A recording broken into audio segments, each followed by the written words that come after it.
Hello, hello. Welcome back ulit sa ating YouTube channel. Tinahulan na kagad tayo ng aso. Pasalan ulit natin dito sa may Parkstone, Kalubkob. So, ganda na nang ginawa nila dito. Nilagyan nila ng harang, oh. Kasi ilog to, eh. Ayan, oh. Nilagyan nila ng harang. No? So, ngayon pupunta natin Block 13. Block 13, Lot 1. So, hanapin natin ngayon siya. Kaso nga lang yung aso.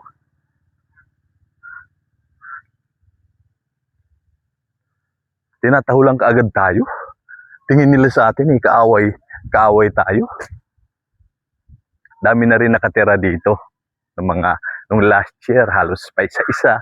Pero ngayon, makikita nyo naman, oh, mga development na ngayon dito sa may Parkstone, malapit sa may circle. Ayun yung circle, oh. Dati green yun. Ngayon red na. So 19 na ito. Blaw. Ganda na rin, oh. 'Di ba? 14. Ayun. Kita na natin yung 13. So hanap natin ay Lot 1.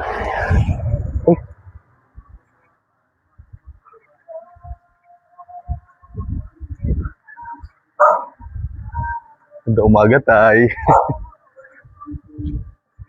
Tama ba ito? So, shoutout kay Ma'am Husipa Orali. Ito Block 13 na to. Kaya ako doon kay tatay kasi hindi ko alam kung kayo po yun. May tao na yung Block 13 din sa may Parkstone Lot 1. Ay, shoutout kay Kuya. Hello po, Kuya. Ganda umaga. Shoutout kay Kuya. Kuya. Dito kasi sa Parkstone, ma'am, hindi ko alam kung dati na kayong, dati na kayo kasi lagi kayo nag-re-request eh. May nakatira na doon sa possible na maging bahay nyo. Dito sa Parkstone kasi parang may mga dati unang-unang beneficiary. So, sa kasamaang palad, napalitan sila. Hindi ko alam kung kasama po kayo dito. So, kung nakita nyo yan ako na videohan doon kay tatay, may nakatira doon. Hindi ko alam kung kayo na po yun. Nayaan na rin ako i-approach. Pero kasi dito sa Parkstone, yun nga, yung mga original na beneficiary, may mga, kumbaga napalitan sila. No? Hindi ko alam kung isa po kayo doon. Pero shoutout dito sa lugar, oh, ang linis. Parang napansin ko lang. Yun lang yung isang naging problema. So ayun, makikita nyo, marami nakatira na. At dito sa kabila, ito, 10 na pala to. Mga bakante pa din. No, pero ang dami ng mga na-relocate dito galing Manila. So, iba-iba. Merong Manila, Quezon City, Nabutas. Yung mga na-relocate dito sa Parkstone, yun nga, isa ay, na ano nga to sa ano? Tawag dito, naging isa ito sa mga topics sa isang mainstream media. So, parang ginawan din nila ng, tawag dito, kwento regarding nga sa mga pabahay dito sa may Parkstone. So yun nga, nakakalungkot lang gawa ng yung mga original na dapat sila yung possible beneficiary. Inapalitan sila ng mga taga Manila, no, Quezon City, Nabutas. Yun nga, dapat may mga taga Paranaque na marirelocate dito. Pero sa hindi naasahan na pagkakataon, napalitan sila. O hindi ko alam kung kasama kayo dito. So yun yung siyang problem. Yun. Pag ano natin doon, nakita na kaagad natin. Corner lot lang kayo sa main road eh. Kaso nga lang,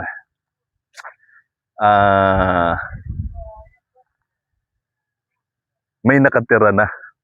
So si tatay na ako approach kasi kagigising lang. At hindi ko na rin inano. So yan. Ayun yung pag-update natin dito. Kung kayo man po yun, paki-comment na lang po ninyo sa ating comment section kasi ayun yung naging sitwasyon ngayon dito sa may park zone, malapit sa may tawag dito, sa may circle, no? Although nga lang yun. Usually may mga taga Parañaque din naman na mga narilocate dito kasi sila halos yung una na mga narilocate dito sa may Parkstone, Kalubkob. So doon sa bandang unahan, doon sa bandang dulo, yung mga narilocate.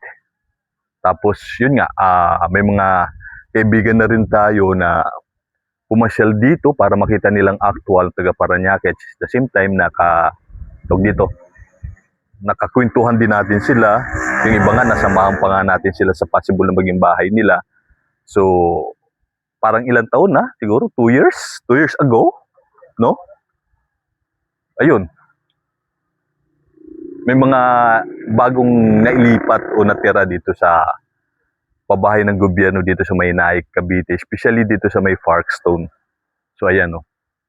Ang iba naman, di ko alam kung ano talaga ng mga residente yan.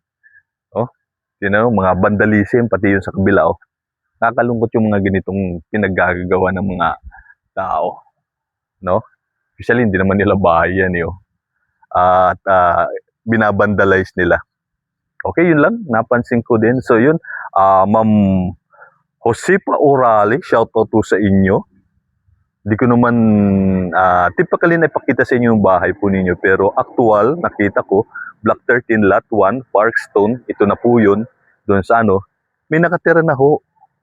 So, di ko na in-approach si tatay, hindi ko alam kung kamag-anak niyo ho siya, napatira na kayo, o whatever, di ko alam, or isa din kayo sa na dapat na beneficiary, pero, ayun, sinasabi ko, napalitan kayo. Karamihan kasi dito sa may itong Parkstone na malapit sa Hyacinth, yung kasi yung Hyacinth, tapos sa may circle, yung malapit yung mga nauna na dapat, sila yung magiging beneficiary ng taga Parañaque, napalitan po ng mga taga Quezon City, taga Navotas, no?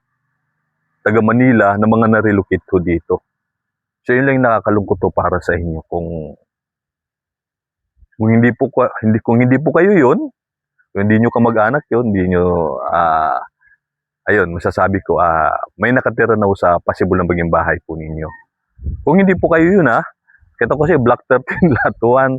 So, ayun lang, yung update natin. Yun yung nakakalungkot. Kung hindi po kayo yun, kung hindi po ninyo kamag-anak yun, nakakalungkot lang. Kasi, may nakatira na doon sa possible na maging bahay po ninyo.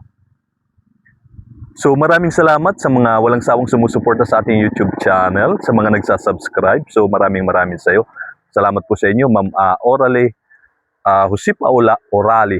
Maraming pong salamat sa pagsuporta ninyo sa ating YouTube channel. Shoutout po sa inyo.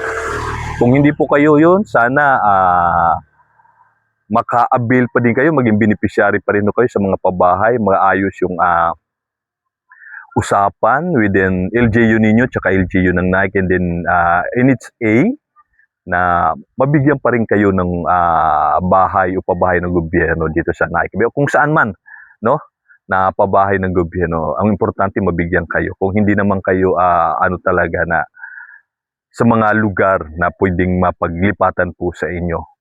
Pero yun nga, ang nakakalungkot, may nakatira na ho. Kasi dito yun, inuulit ko, napalitan usually yung mga nauna na dapat sila yung ma-relocate. Hindi ko alam kung ano po yung naging problem. So dapat alam po ninyo yan. Nagtatanong kayo sa LGU ninyo kung ano naging problem. Okay? So ang isa nga sa pinaka main reason na natin dahil nagkaroon nga ng suspension yung LGU ng Naik, na hindi lang munang tatanggap ng mga tawag dito, marirelocate sa mga pabahay ng gobyerno dito sa Naik, kasi nga dapat kumpleto na yung mga facilities na dapat na kailangan importante sa mga marirelocate, parang late na nagagawa. So yun yung isa sa parang nire-require nila. So yun, ask nyo sa LGU ninyo kung ano na po nangyari. Kasi talagang karamihan dito sa Parkstone, lalo malapit nga, inulit ko, malapit dito sa may circle, napalitan yung mga beneficiary, no, ng mga taga Navotas, Manila, Quezon City. So yun lang, guna tayo. Maraming salamat po sa inyo.